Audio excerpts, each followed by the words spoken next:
everybody, and welcome back to Paideia today. I am Dr. Bill Friesen, and I am joined here again by my colleague, Dr. Scott Masson, Hello. and we are dealing once again with Milton's wonderful Paradise Lost. Today, we are going to be delving into, to some extent, into the hell that one packs around with oneself, and specifically from the perspective of Satan. And so we are in Book 4, and I'm going to read a little bit here. Some rather interesting passages, but you'll have to excuse me if I take off my glasses because my old eyes don't operate as well as once they did. Here we are at line 17 of Book 4. Yet not rejoicing in his speed, though bold, far off, and fearless, nor with cause to boast begins his dire attempt, which nigh the birth now rolling boils in his tumultuous breast, and like a devilish engine back recoils upon himself. Horror and doubt distract his troubled thoughts from the bottom stir. The hell within him, for within him hell he brings, and round about him nor can hell one step no more than from himself can fly.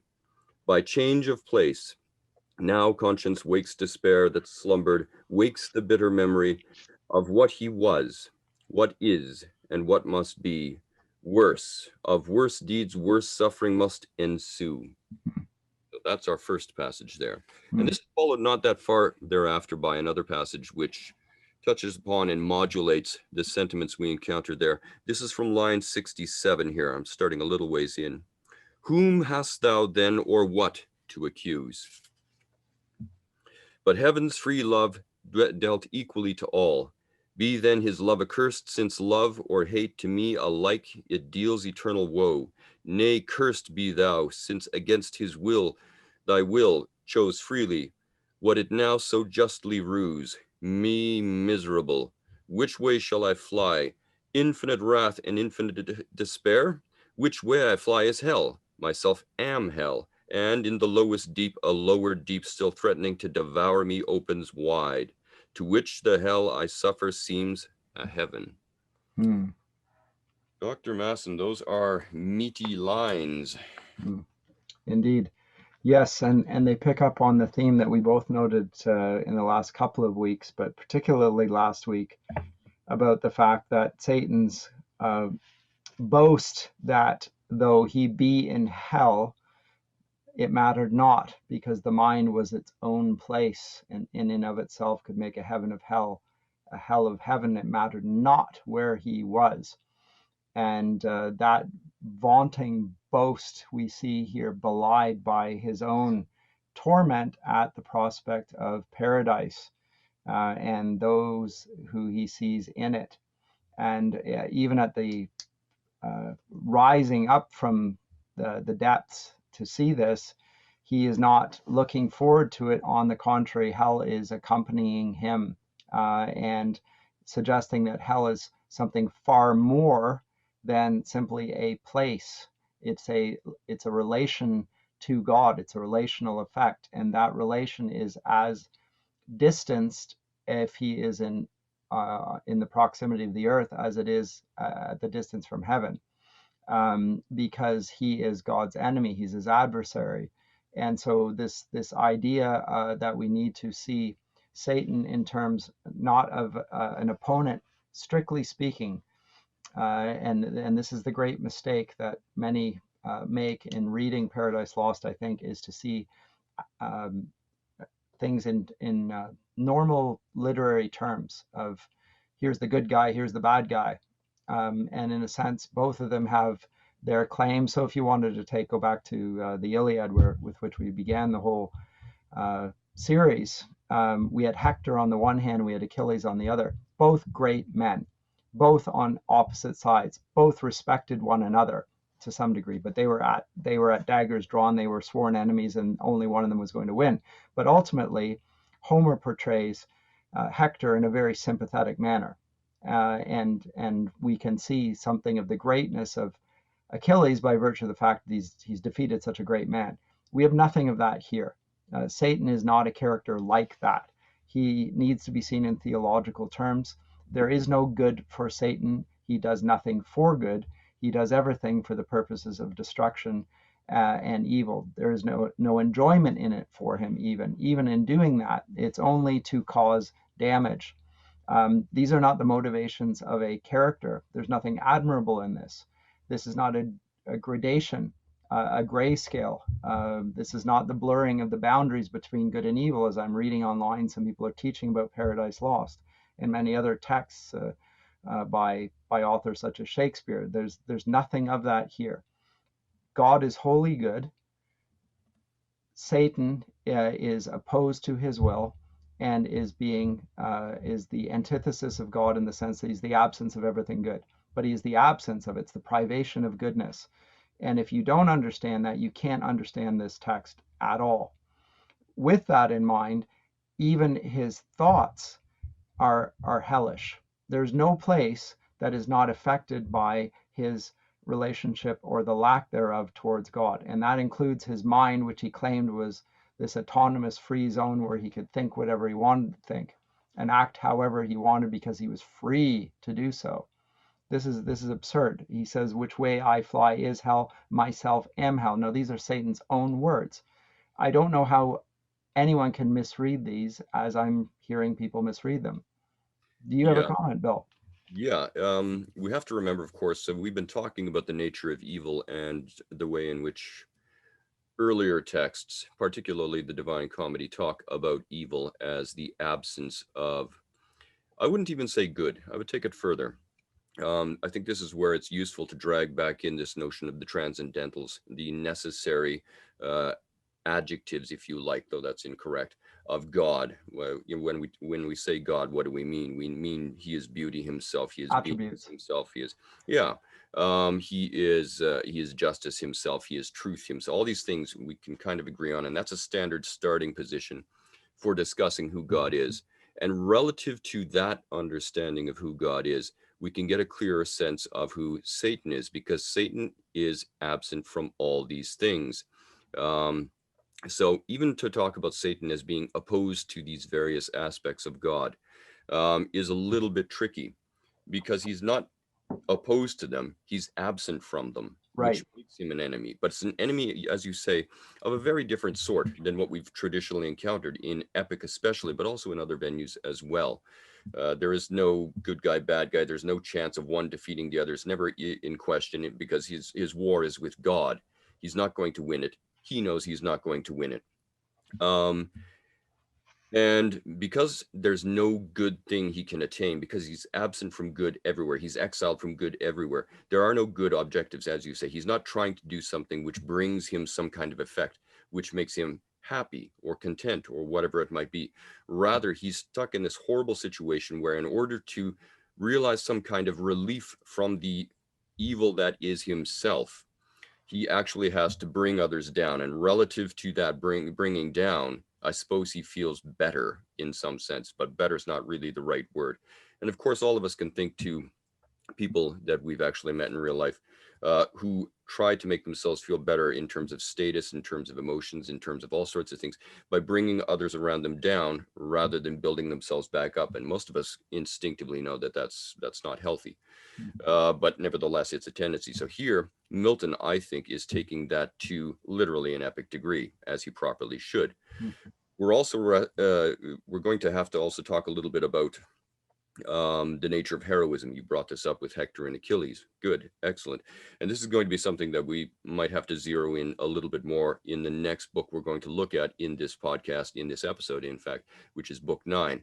What does Christian heroism look like? In what does it consist? It doesn't consist of all the usual secular or pagan iterations of heroism. It's something which is not just different by way of degree. It is different by way of its very nature. But we'll come to that presently, because very good.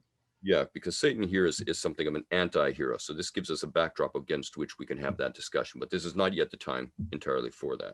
But anti-hero, not in the Byronic sense. We're going to come to the Byronic anti-hero as well. That's a century and a bit removed from this point. But we will come to the Romantics' take on Milton's Satan when we come to that point. I don't want to be sidetracked by talking about the Romantics at this point and set Milton aside. This would be absurd. But we will deal with the Byronic hero, which is a sort of an anti-hero, but it's a very different thing. And Satan is not an anti-hero in the sense that he's simply an opponent.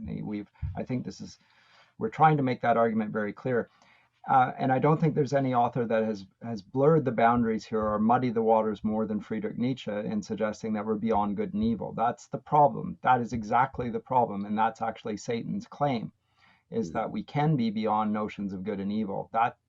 If we want to read the text that way, we cannot read the text legitimately. It's eisegesis alone. It's a pure misreading. And the lines of the text convict us that we are misreading the text. If we want to do it, then that's fine. Yeah, but we've already grappled with this monster when we were looking at the dragon in Beowulf. It's a new, different extreme to the monstrous, not the monster, but the monstrous, which is to say that monster won't even speak the language of good and evil. Grendel in Beowulf will, and he revels in the fact that he's evil, self-identifying as evil, to borrow modern jargon. Whereas the dragon just shakes its head and says, I do not understand this good and evil thing. I just destroy and devour, and my wrath levels everything in sight. Well, here we have a scholarly equivalent when we insist upon misreading Milton to serve our own extraneous agendas and what have you. We're not enriched by the text. We actually impoverish the text. Very good. Very good. So shall we move on to book 9? Absolutely. So that was in the prospect of Paradise, Eden. Satan was basically expelled from there by a few of the angels and allowed to go. And five books come between. Now we're in book 9, and we have temptation proper, the scene where Paradise is actually lost.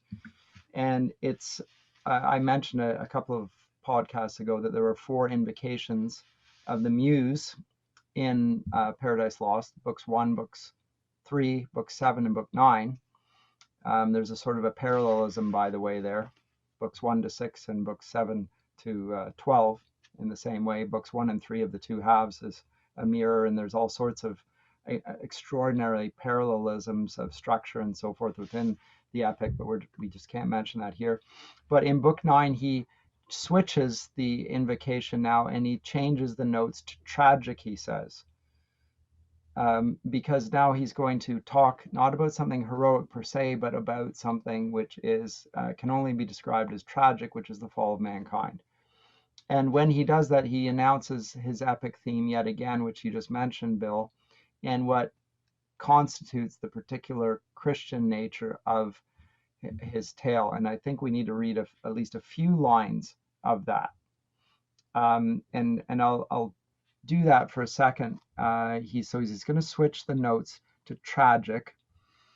And he says, line 13, that is a sad task, yet argument not less, but more heroic than the wrath of stern Achilles on his foe pursued, thrice fugitive about Troy wall, or rage of Turnus for Lavinia disespoused, or Neptune's ire, or Juno's, that so long perplexed the Greek and Cytherea's son. If answerable style I can obtain of my celestial patroness, who deigns her nightly visitation unimplored, and dictates to me slumbering, or inspires easy my unpremeditated verse, since first this subject for heroic song pleased me long choosing and beginning late. So referring to the fact that he'd planned on writing this epic his entire life, and now he finally gets to it. He skipped over what he originally intended, which was, if we know from some of his prose works, he planned an Arthurian romance at one point. He's passed over that, decided that's not fit subject matter. He says that of those things, not that, line 40, which justly gives heroic name to person or to poem. That's his judgment on such matters. And he says, me of these, nor skilled nor studious, higher argument remains, sufficient of itself to raise that name, unless an age too late, or cold climate, or years damp my intended wing depressed, and much they may, if all be mine, not hers, who brings it nightly to my ear. And that concludes his invocation there. Do you have any immediate thoughts on that, Bill? A number, actually. First of all, we have to, at a relatively pedestrian level, we have to note that here again, Milton is talking very much about inspiration, and the inspiration very specifically for narrative, epic narrative in this case here, that is going to come to him not just in sleep but in dreams. So there's a tacit invocation of the dream vision and all that goes along with it.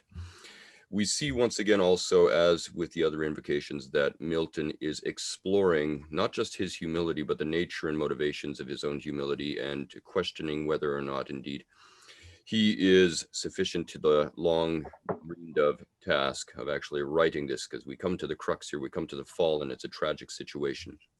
And I think that lines up well with this discussion we've been having so far about Christian heroism. We've talked about this in earlier podcasts to some extent, but here it arises again. What does it mean for what do we mean by Christian heroism? Because at the end of the day, if there's a good thing done, it is done according to the will of the sovereign God, and it is done in his power, in the power of the Holy Spirit, in the power of God's equipping us to actually do that. So if we do a heroic deed, we do not do the heroic deed in and of ourselves and by means of our own faculties. We do the heroic deed because he who is heroism itself, I suppose one could now say, has flowed through us. His will in beingness has flowed through us and allowed us to do this great heroic thing. Then we come to the figure. So this is bound up with Milton, in my view, as he's actually viewing himself as a writer. What heroism attaches to me as a writer, if you like, nothing, really, not if he's being honest. So when we're talking about Christian heroism, the first place my mind always goes is that this is always contingent, not necessary heroism. So you are heroic, I suppose, but only contingently so. And as soon as you remove God from the equation of Christian heroism, it ceases to be heroism at all. So keeping that in mind. On top of that, we also know that Aristotle has read and probably understood much more deeply than I have the nature of the tragic hero. Who is a tragic hero? Because the hero here that we're looking at here, amongst other things, it's Adam, but he's a tragic hero. He's going to undergo a fall, and so again, we need to explore how that person plays out. Because remember, the tragic hero, according to Aristotle, has to be someone we admire. They're full of virtue. They're full of admirable qualities and things like that. Better than us. Yes, they are, because that's one of the things that makes the tragic fall so powerful. And yet, nevertheless, these are universal qualities or virtues that all of us can identify with, albeit in much moderated form. So yes, Adam is an admirable character. He does not fall because he's some kind of a sick, decadent, vice-driven individual. If you want to see that, go read back for Satan, earlier pages or pages here in the future. But he is nevertheless a tragic hero. So there is a nobility there. He's not driven to the fall by his depravity. And that's important to remember as well. Milton isn't going to violate those standard rules. I think that covers my surface comments to the passage that you just read there. Something more you want to say about Yeah, no, just the one comment, and it's implicit in what's said here. It can't, if you can do it without reference to God, then it's not heroism at all. And that's because, as you said, God is the hero. And it's an implied heroism, and the heroism has not yet been mentioned, other than in book 3, which we talked about, when God said that he would become man and take on the penalty for the act that Adam, in terms of the narrative structure, has not yet committed. And yet God, from his vantage point outside space and time, sees past, present, and future, not only has foreseen that it would happen, but has the remedy for it. And that heroism is implicit in what you've just cited there, and also in Milton's own view. So it's a very different sort of account that he's going to present to us. And it's a model that, in some sense, like if you think about classical heroism, the principle of mimesis holds. We're supposed to imitate the hero. He's our ideal. We're supposed to do as he does. That will be the case for Christians as well, of course, with Christ. But there's an element in which what he does is not it cannot be replicated. Like the atoning work is not something that can be replicated. Other aspects, character, yes, but ultimately there's a faith component that is lacking in any other understanding, and Milton assumes that once again. Yeah, and I mean, this also, this conception of Christian heroism ties in relatively elegantly, I think, to some of the thinking that we encountered in Augustine as well. Remember, when we're using that dichotomy of instrumental versus intrinsic value, instrumental is valued for the fact that it's a means to an end, and intrinsic is an end in and of itself, and that's why you value it. And we oftentimes divide those things into the practical stuff of our life, and then under the instrumental, and then under the intrinsic things like art and stuff like this. All well and good. But Augustine, in both De Doctrina Christiana and in De Trinitate, makes the point that the only real, proper, full-on, unadulterated thing one ought to intrinsically value is God himself, the triune God. And that all other things that we value intrinsically, again, are valued intrinsically at that contingent, not necessary level. They are echoes of God's goodness in some form or another. But we need to be clear, those things are not God himself, and they're not to be enjoyed in and of themselves, but as reflections of God's nature and character. So also here with our admiration for Christian heroism. If we see it embodied in a mortal form in somebody's actions and deeds in this world, or in this case here, the figure of Adam, then yes, we can admire that, but it's still a contingent admiration, which foregrounds the notion that it derives from and is dependent upon and could not exist without the heroism of God, specifically in the form of Jesus Christ and his sacrifice. This is very good. So Augustine uses the language of use and enjoyment. Yes. But we won't Yet Augustine. Add further layers to this. Yeah, but that very helpful. So it is book 9. Now we are getting to the account of the fall per se. There is, I'll just paraphrase a little bit of what happens here. Eve proposes to Adam that they separate for a time, divide their labors, because the Garden of Eden keeps growing, and the more they tend it, the more it grows. And so she is the world's first economist and says we can be more productive if we're separate from one another. Okay, so, and Adam resists this strongly because he's been warned that the devil is abroad and urges her not to go. She is hurt by his suggestion that she stay because she feels like he doesn't trust her. And so there's she's hurt in the sense that she feels a diminution of his love for her, and so there's a back and forth between them. And what we see in that narrative between the two and the discussions is the sense that we are watching two monarchs, the king and the queen of the known earth, and their language is exalted. These are no cavemen and cave women. These are not noble savages. These are brilliant individuals, unfallen, and that's how Milton portrays them in all their splendor. Both sides, both Adam and Eve.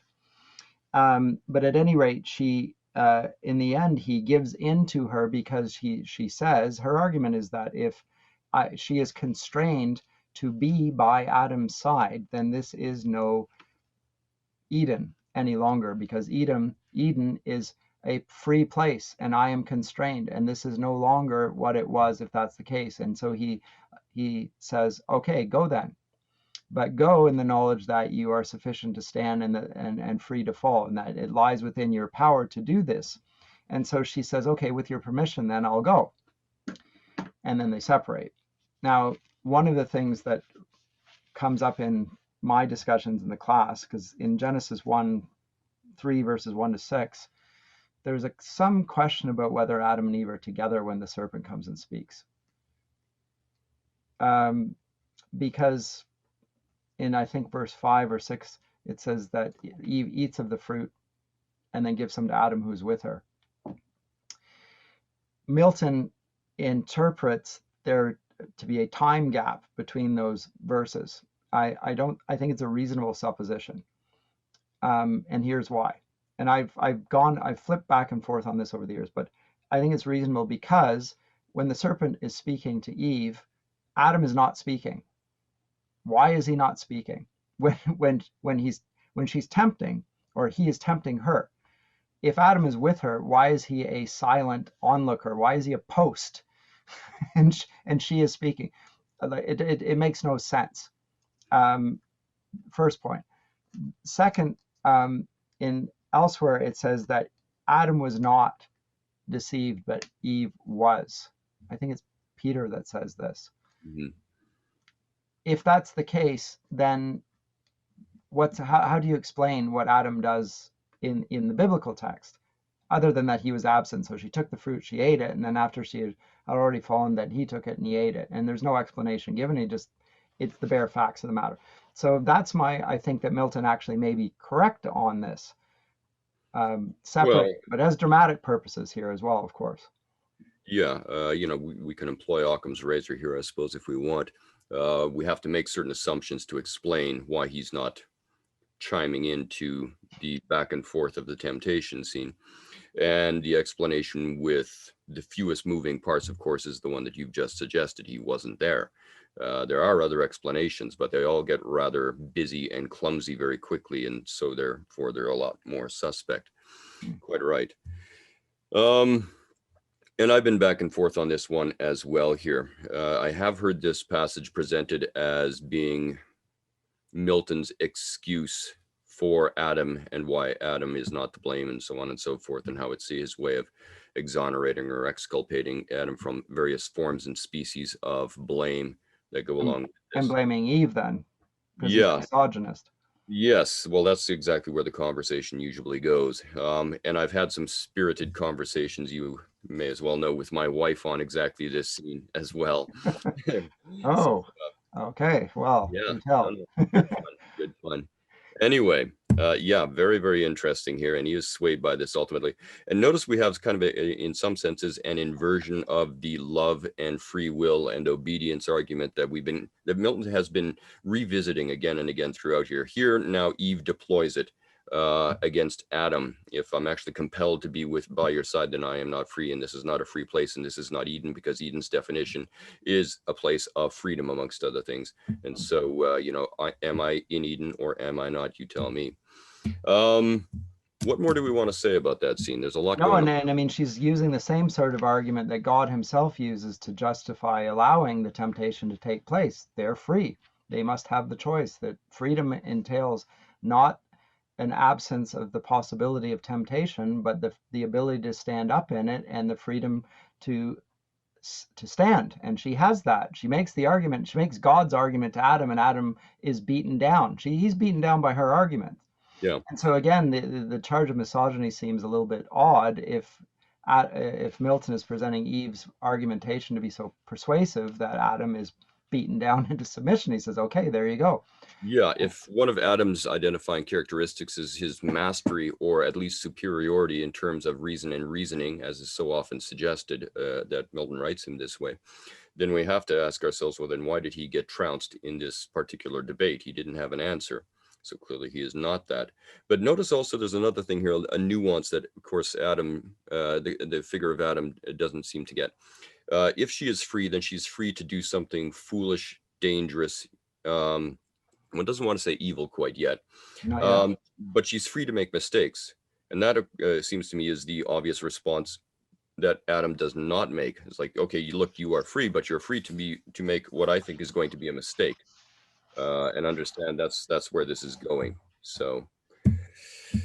But Milton's response to this, and it is Milton's response, because he does something he does not do in the epic very often. And we saw Homer do it in the Odyssey and elsewhere. He sometimes interjects, and it's the author's voice coming in, and not the narrator's voice, but the author. And his comment line 404. Oh, much deceived, much failing, hapless Eve, of thy presumed return, event perverse, thou never from that hour in paradise foundst either sweet repast or sound repose. Such ambush hid among sweet flowers and shades waited with hellish rancor imminent to intercept thy way, or send thee back, despoiled of innocence, of faith, of bliss. For now and since the first break of dawn, the fiend, mere serpent in appearance, forth was come. So he laments, and in lamenting increases the tension in the scene. It's brilliantly done.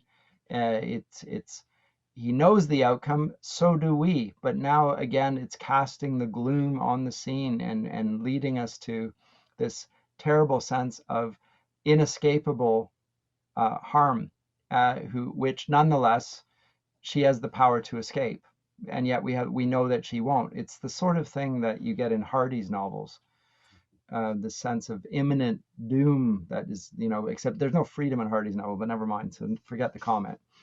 No, I think actually you make a valid point here. Remember, one of the chief features traditionally of the tragedy, which this is, to me, this is a tragic heroism 101, is the sense of inevitability of the doom. Hope is not part of this formula. We all know what happens. Eve is not going to dodge the bullet this time. So he just uses that anticipation of the inevitable, not the likely, but the inevitable, to drive up the dramatic tenor of the scene.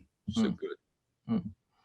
Okay, so then with that, the temptation scene begins. Okay, so we could spend an hour just talking about that. Satan is glad to find her on her own. It doesn't happen very often. He has found her on her own. He'd wanted to see both of them separate, but rather would meet her. He sees her, he licks the ground, he's in the guise of a serpent, trying to catch her attention. He does catch her attention, and then he speaks to her.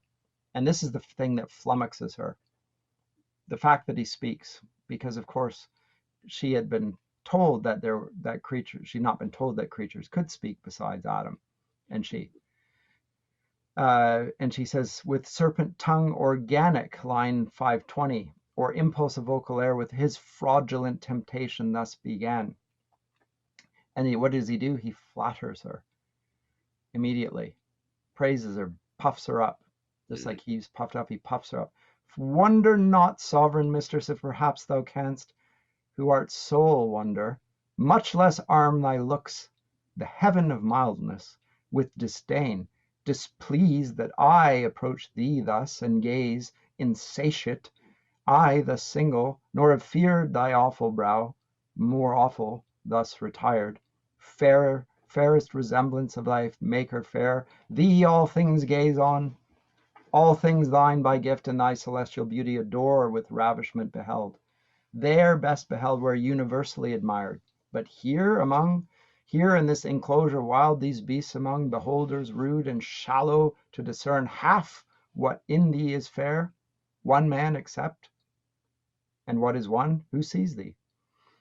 Who shouldst be seen a goddess among gods, adored and served by angels, numberless thy daily train. Okay, so he praises her, says that she is godlike.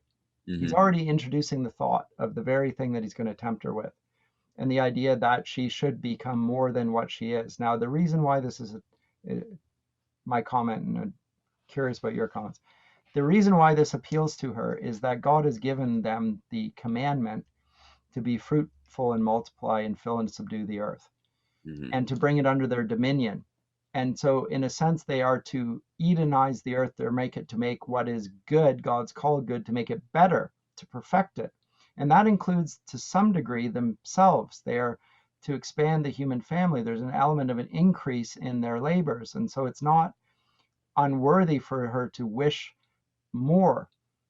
But there's a limit to that. And he transgresses the limit by simply saying that she is like God, and that it's not enough for her to be praised by one man, but rather she ought to have the whole company of heaven. So he's making her think she ought to be like God. Yeah, I never read this as a condemnation of ambition or the aim to improve the self in various ways, capacities, and so on. We have to remember that language from the Renaissance, which is past but still fresh to a writer like Milton, that one of the jobs of the artist is to take nature and perfect it. That's really art. That's the definition of Art 101 to the Renaissance. So the notion of improving what nature provides, whether it be in one's environment or here more specifically in oneself, this is a common notion that we see. But we also need to remember, I think, distinctions that Milton himself is making, which is that though it is fine and good to be better and to improve the self, the mind of the self or other aspects of the self, no matter how much improvement is implied there or anticipated there, which is all fine, it falls nevertheless infinitely short of God and his glory and his status and all these sorts of things. So it doesn't just fall short, it falls infinitely short. So that's the power move, in my view, of Satan right there in that conversation, to begin implying that she is God-like. No, that doesn't even bear comparison. And No. that's where the line is crossed. So ambition, fine. Improvement, fine. But godlike, pretensions to godliness, not fine. That's a suggestion of a different nature. It's also employing here, I think quite cleverly, the language of love poetry from the Renaissance and Yes. seduction poetry from the Renaissance, but now not with an eye to mere physical sex and seduction and stuff like that, but with a seduction, as it were, of her soul. So it really there's, to me, a keen irony in the flowery language and the epically horrific designs of the poet, or in this case here, of the speaker, as it were. Mm. And the response given by Milton is that she's amazed. And this word amazed is artfully chosen, because what he is doing here throughout is drawing her into a maze, and such that she loses her bearings. And when he repeats his praise and his speech, which has already amazed her, it says, line 613, so talked the spirited sly snake, and Eve, yet more amazed, unwary, thus replied. And here's an interesting comment: serpent, thy overpraising leaves in doubt the virtue of that fruit in thee first proved. Well, and then she goes and asks where he got it, and then he'll lead her there. Okay, but her moral judgment on this is that actually there's something that's not right about what you're saying here. You are overpraising. You are talking about somebody who has the image of God, which is true, with being like God, and that's false. And this is overpraising, but she still likes it. And that's not, and again, does that mean she's vain? Does that mean, I mean, all of the projections we could put into Eve's head here, I don't think there's any warrant in the text for this. It has some effect on her, and Milton's at pains. I mean, he has to make the fall plausible, something that's fundamentally irrational, a plausible event. And that's what he's trying to do here. I don't think he presents her as a fallen being before she actually falls.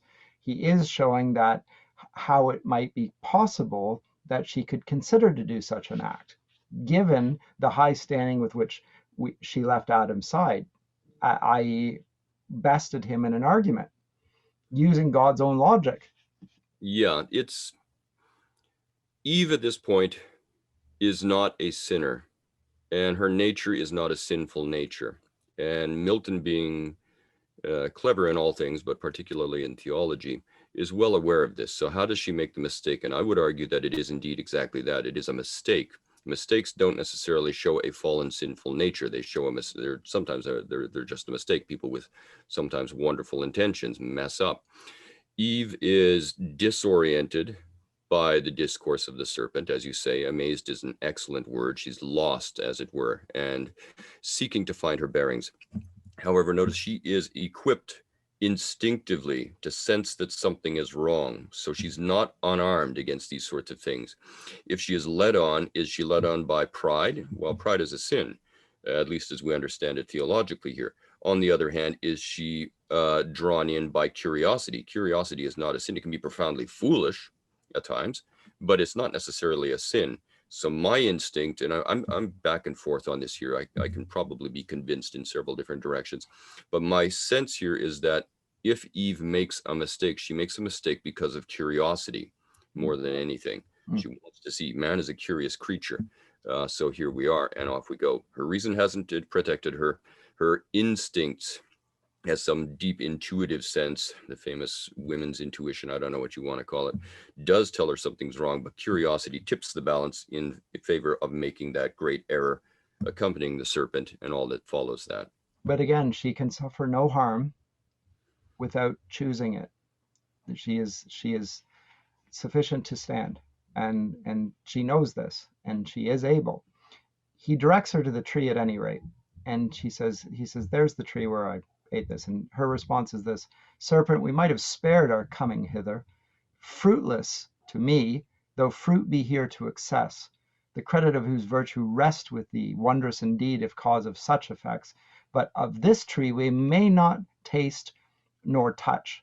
God so commanded and left that command, sole daughter of his voice. The rest we live law to ourselves. Our reason is our law. And at this point, then, Satan begins his final gambit, and that is to ask a question.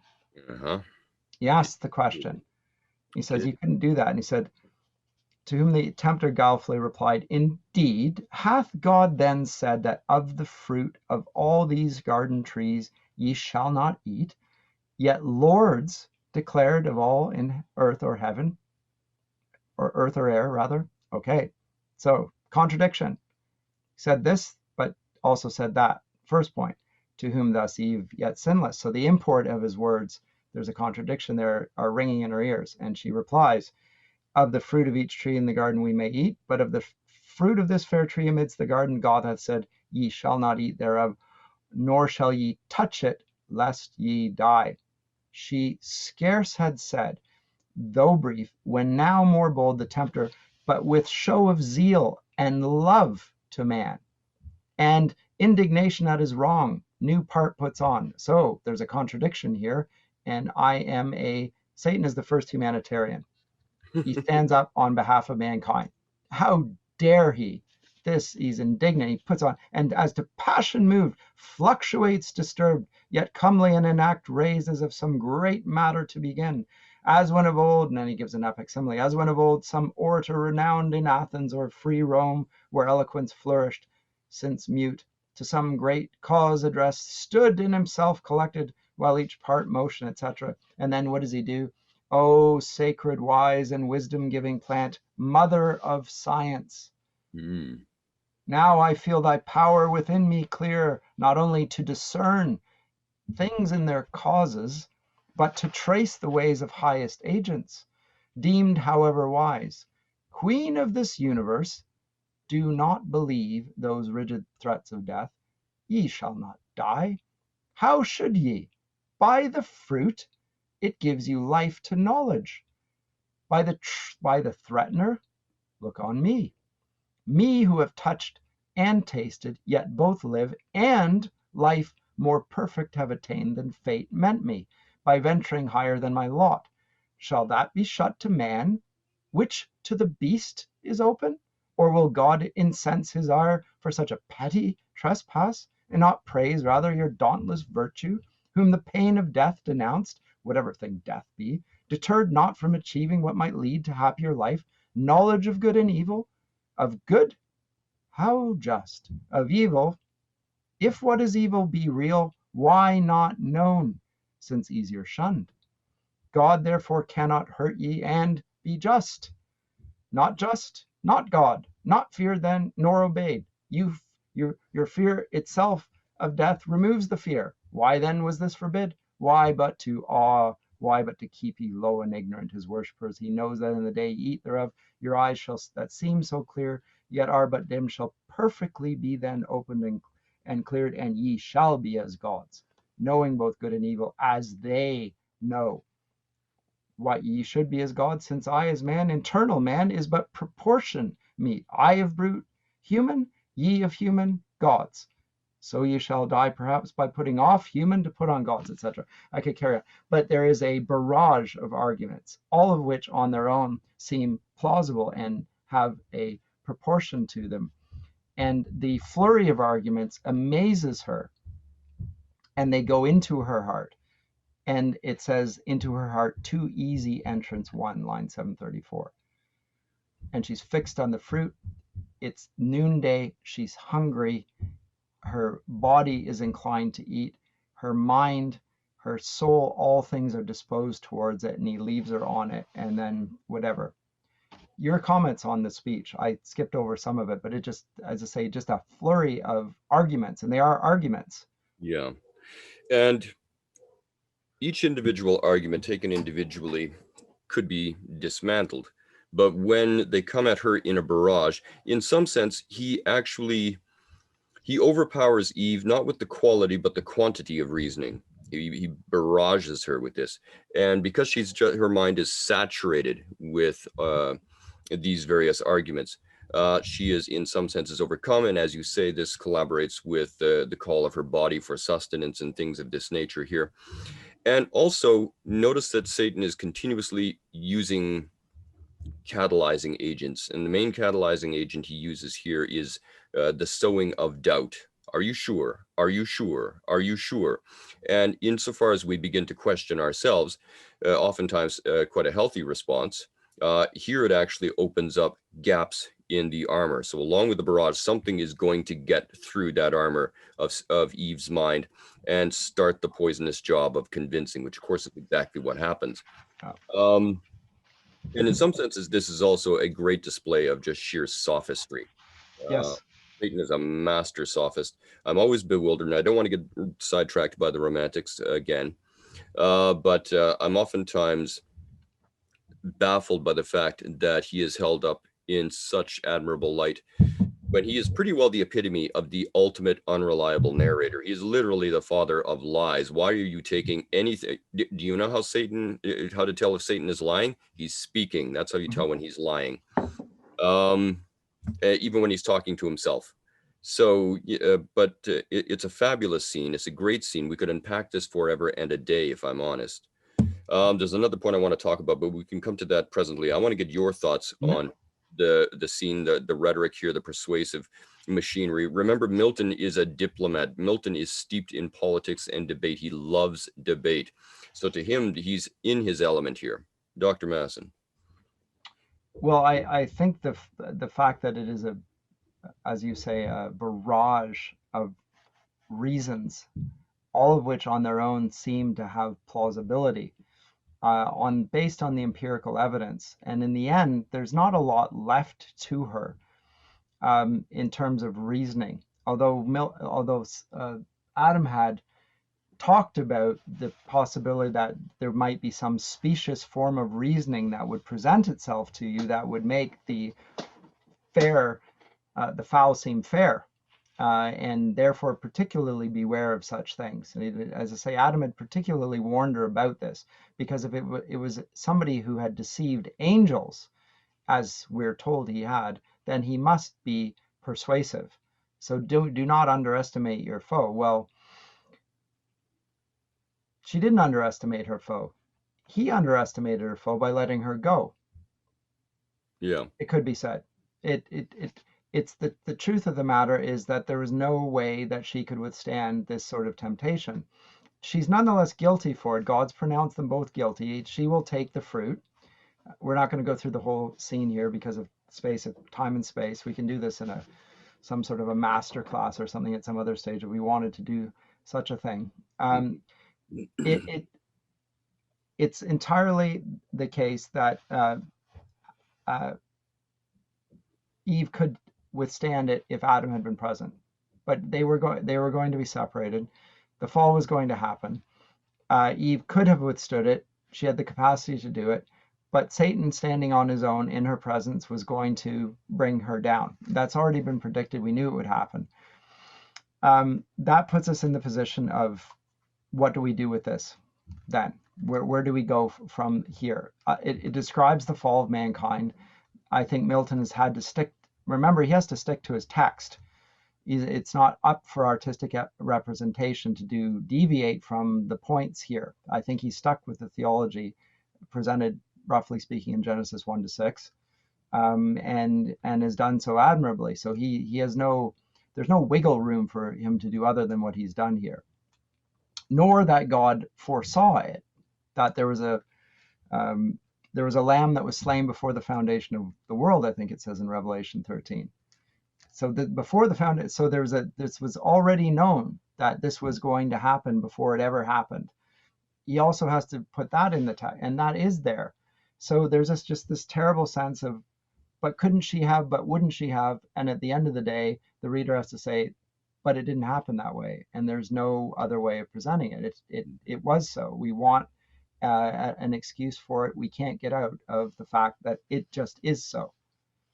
Yeah, I sometimes hear my students lament that because of the inevitability of the fall, that we are bereft of hope here. And yet in the debate, we are, not the debate, in the barrage of persuasion that Satan deploys here, we are momentarily forgetful and deluded into, at least in some distant sense, hoping that somehow it'll be okay. Somehow she will evade the danger.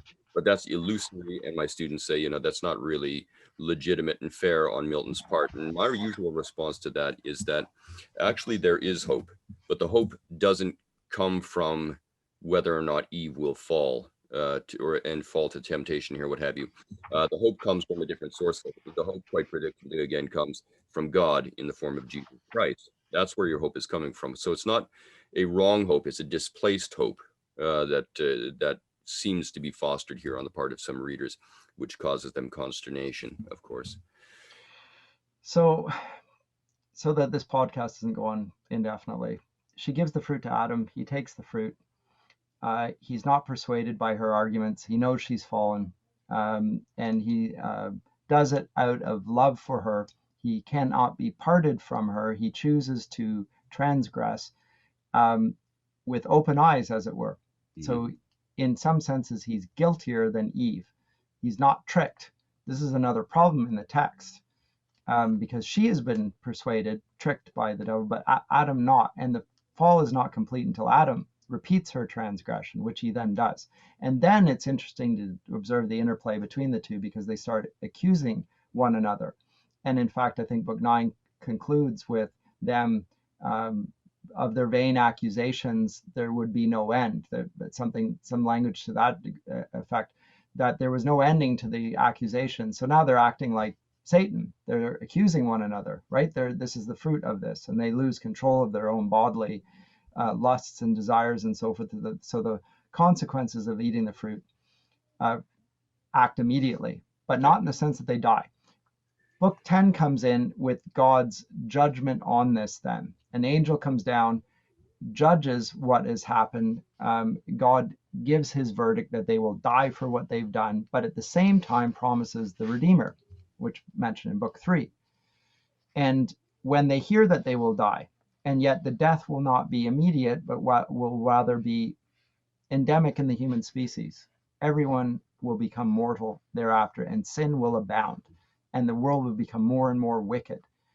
Eve considers the prospect of taking her own life, because she said the whole human race will blame us for this horrid act and curse our names. And Adam encourages her with the thought of the Redeemer to come.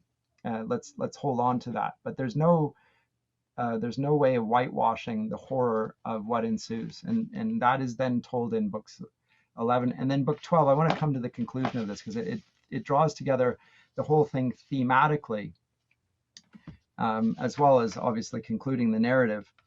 And it's around line 570. The angel has told Adam once again of the Redeemer, and he says that he has learned, 560, this is Adam speaking now, 562, that to obey is best, to love with fear the only God, to walk as in his presence, ever to observe his providence, and on him soul depend, merciful over all his works, with good still overcoming evil, and by small accomplishing great things, by things deemed weak subverting worldly strong, and worldly wise by simply meek, that suffering for truth's sake is fortitude to highest victory, and to the faithful death the gate of life, taught this by his example, whom I now acknowledge my Redeemer ever blessed. So those are sort of Adam's summary statement of what he's just learned here. and it's a brilliant, and it really fleshes out what you said. What is Christian heroism? There you go, right there.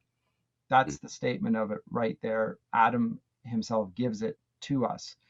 And then the angel says to this, and then I want you to comment on what I said there and this. He says, okay, with that knowledge, you've attained the sum of wisdom. Hope no higher. There is no higher. You can't go towards transhumanism. You can't seek to perfect human nature beyond this. None of that. Though all the stars thou knewest by name, all that, forget it. He says, and all the riches of this world enjoys, and all the rule one emperor. Only add deeds to thy knowledge. Answerable. Add faith, add virtue, patience, temperance, add love, by name to come called charity, the soul of all the rest. Then wilt thou not be loath to leave this paradise, but shalt possess a paradise within thee, happier far.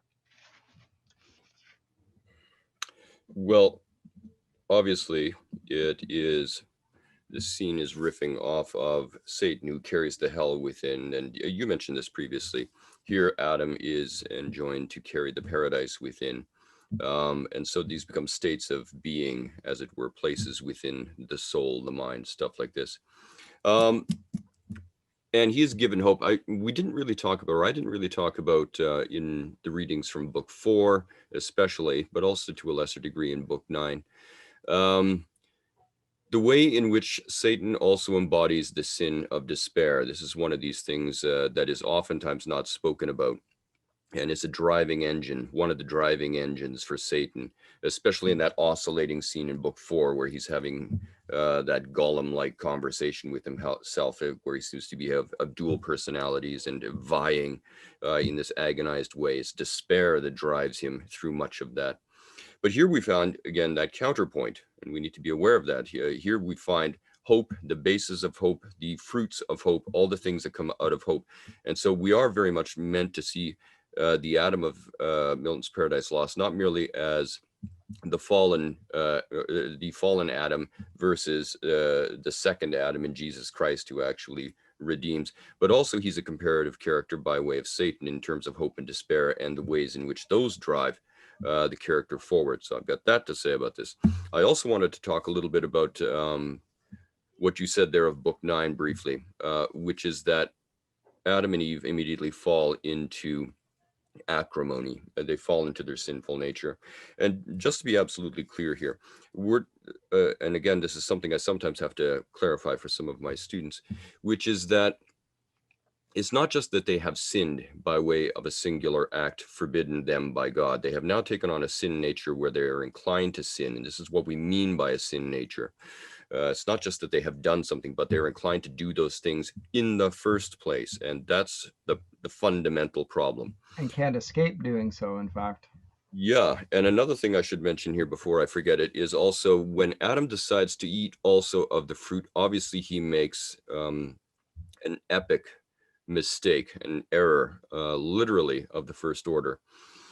And he does it though within the traditions of the tragic hero, the classical tragic hero. He does he does the bad thing for a reason ostensibly good and noble. He does it out of love. That's why he falls from grace with God. Is it still a mistake? Yes, absolutely. Is the mistake utter and complete? Yes, absolutely. Nevertheless, is it explicable by way of a virtue? Explicable, yes. Excusable, no. And this is, Tragic Hero 101. That's exactly what this is. And it's great. Milton doesn't miss a beat with any of this. No. Your thoughts on all of what is to follow here in the wake of the fall? I think the lines are among his best in the whole epic, although there are so many great lines in the epic, and we've read some of them. I think it's the summary statement, first of all, of what constitutes Christian heroism, as opposed to classical heroism.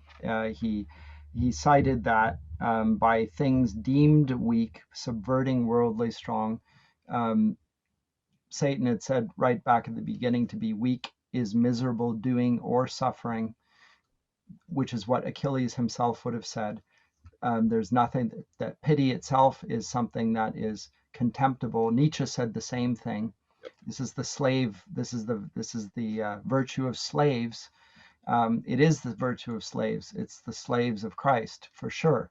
But that doesn't mean that it's weak. It overcomes the world, and Milton proclaims it magnificently here. And by small overcoming great things, by good overcoming evil in spite of these things in the world, and by doing them for the sake of the good, not for the sake that that Satan says, for the sake of power.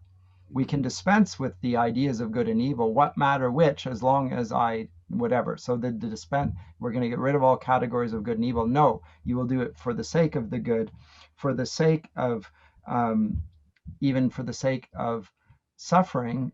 In the face of suffering, you will nonetheless gain fortitude to highest victory. Because, of course, this is exactly what Christ himself had done. Death is the gate of life. So again, even the inversion of what constitutes true death and true life, there's a spiritual dimension which includes the rest. And in the end, of course, we know that with the scene of redemption, that the Lord of life swallows up death by overcoming it, removes its sting, and so forth. And that is also in view here. And that idea that the paradise within it perfectly completes this oscillation back and forth between paradise, hell, and so forth. The oscillation between paradise and hell. And paradise itself is seen by biblical theologians these days as, in some ways, Genesis 1-3 is seen as a picture of the heavenly court. And paradise is the holy of holies within Eden. And so the paradise within the idea of being in Christ, which is the common language in the New Testament for being in union with Christ by faith, that is being referred to here. So this oscillation back and forth is, again, a deep theological explication by Milton, but in the language of the binaries of paradise, hell, heaven, and so forth. And paradise nonetheless has an actual relationship with heaven. It says at the end of the book of Revelation that God will bring heaven down to earth as a bride dressed, right? And there'll be a new heavens and a new earth. So Milton is playing on all those things. And he concludes with these wonderful lines that the world was all before. So this is when the final 4 lines, they're being expelled from Eden and they're dropping natural tears. It says natural tears because there's obviously a sense of loss there. The world was all before them, where to choose their place of rest, and providence their guide. They, hand in hand with wandering steps and slow, through Eden took their solitary way. Into the wilderness, a place which comes to be depicted as where God is absent, and yet he's not absent because he's with them in the midst of that. That's right. And in some senses, this, to me, again, is a counterpoint to Satan's absence from God. One is a seeming absence, one is an actual absence. And so this is, again, a brilliant contrast and comparison. I also want to mention here quickly that if you've read the book of Genesis, you will know that one of the recurrent motifs that one encounters there again and again is how God doesn't just use individuals in there to perform his will. He uses particularly, one could almost argue, strategically flawed individuals, weak individuals, to use your language, to perform his will. If you look at the figure of Jacob, I remember the first time I really closely read the book of Genesis, I thought to myself, what is going on? What is God thinking by using Jacob, of all people, to do his will and in the world? But of course, this is just very much the point. It's the weak, flawed creatures. It's their very weakness and flawedness which throws into sharp relief the goodness of God in his mercy and grace towards these individuals. Likewise, I like your point about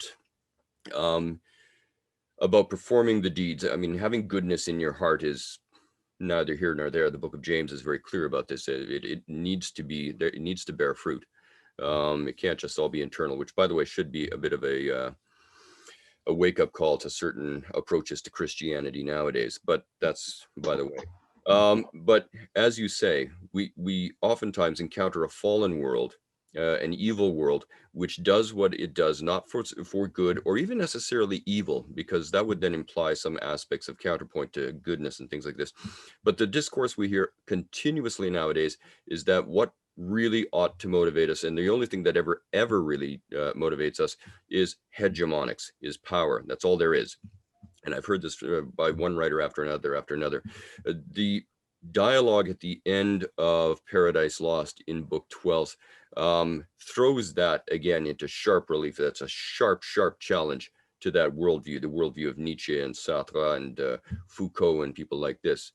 And I think it's refreshing in a way that we don't often hear this sentiment, this counterpoint articulated anymore. And I think Milton does a fabulous job of it. Or in the capitalist terms, the golden rule: he who has the gold makes the rules, right? Same sort of thing. Yep. Well, I think that's a wrap there, Bill. I think we covered it as best we could in the short space of time that we had. Next time, I think we said we were going to look at Swift's modest proposal. That's right. Reserve the right to change that, but I think that's what we're going to look at. A very different sort of text, brilliant in its own right.